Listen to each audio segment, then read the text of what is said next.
Então vamos lá, um corpo de massa M é abandonado do repouso no ponto A. Então o corpo sai aqui do ponto A, ó, a partir do repouso. Ele vai sair aqui do ponto A partir do repouso.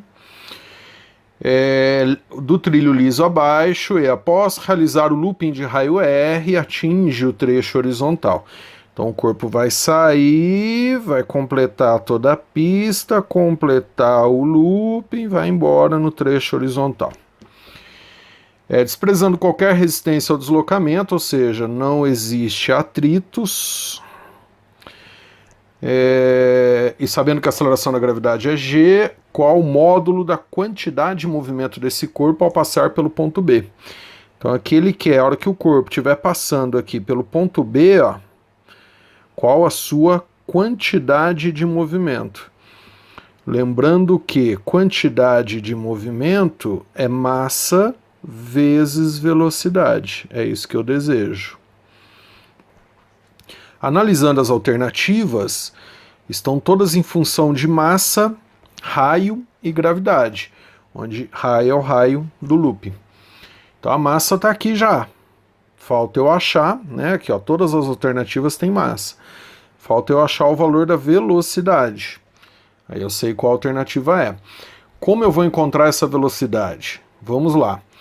Em B, se eu fizer uma análise do corpo, a hora que ele estiver passando no ponto B, ó, em B, esse corpo, ó, no ponto B, que é o ponto mais alto do looping, ele vai ter velocidade, ele não pode parar, como vimos até em exercícios anteriores.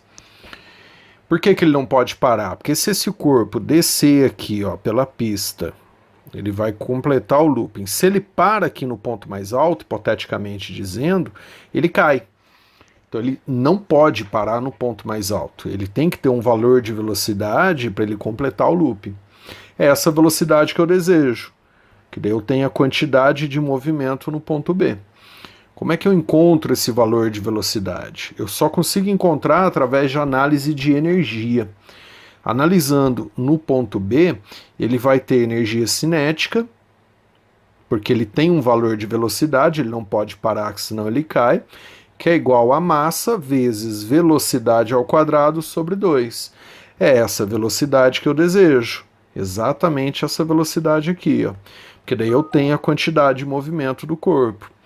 Além da energia cinética, ele também vai ter energia potencial, porque o corpo se encontra a uma altura de 2 vezes R em relação ao ponto mais baixo, em relação ao chão, que é o R, né, ó, que é o raio da curva aqui, ó, que é o R mais o R, 2 R's. Então a energia potencial dele no ponto B vai ser mgh, mais esse H aqui é 2 vezes o raio. Então fica energia potencial no ponto B igual a mg 2Rs. Essa é a energia cinética do corpo nesse ponto, ó. Essa energia cinética nesse ponto, e essa é a potencial. E no ponto A, ó, no ponto que ele sai, como o corpo sai do repouso no ponto A, ele vai ter energia cinética igual a 0. Então, em A, no ponto A, ele vai ter, como ele sai do repouso, velocidade igual a 0, a sua energia cinética também será igual a 0.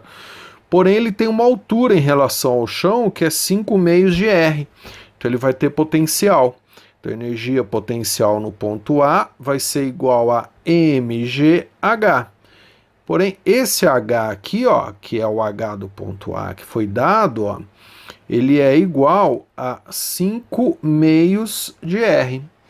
Então fica energia potencial no ponto A, mg 5 meios de R. Aí como é que eu acho a velocidade lá no ponto B, que é o que eu desejo para encontrar a quantidade de movimento? Aí eu vou fazer uma igualdade, eu vou igualar as energias mecânicas, afinal não tem atrito, então é um sistema conservativo. Então a gente pode falar que a energia mecânica no ponto B é igual a energia mecânica no ponto A. Energia mecânica no ponto B é a potencial mais a cinética, ó, potencial mais cinética. Então fica mg 2Rs mais, tá aqui em cima, ó, mv ao quadrado sobre 2. mv ao quadrado sobre 2. E a energia tá aí. Se vocês olharem a massa, né, existe em todos os termos, então eu posso dividir, aí eu consigo achar o valor da velocidade, ó. Vai ficar 2rg mais v ao quadrado sobre 2 igual a 5 meios, que é 2,5 rg. 2rg subtraindo do outro lado, ó, fica v ao quadrado sobre 2 igual 5 meios de rg menos 2rg, que dá meio rg. Então fica v ao quadrado sobre 2, né, igual a meio rg. 2 com 2 vai dividir, velocidade ao quadrado vira raiz, você passa a ter que velocidade no ponto B é igual a raiz de rg. Então eu achei a velocidade do corpo no ponto B. E o que eu quero é a quantidade de movimento no ponto B.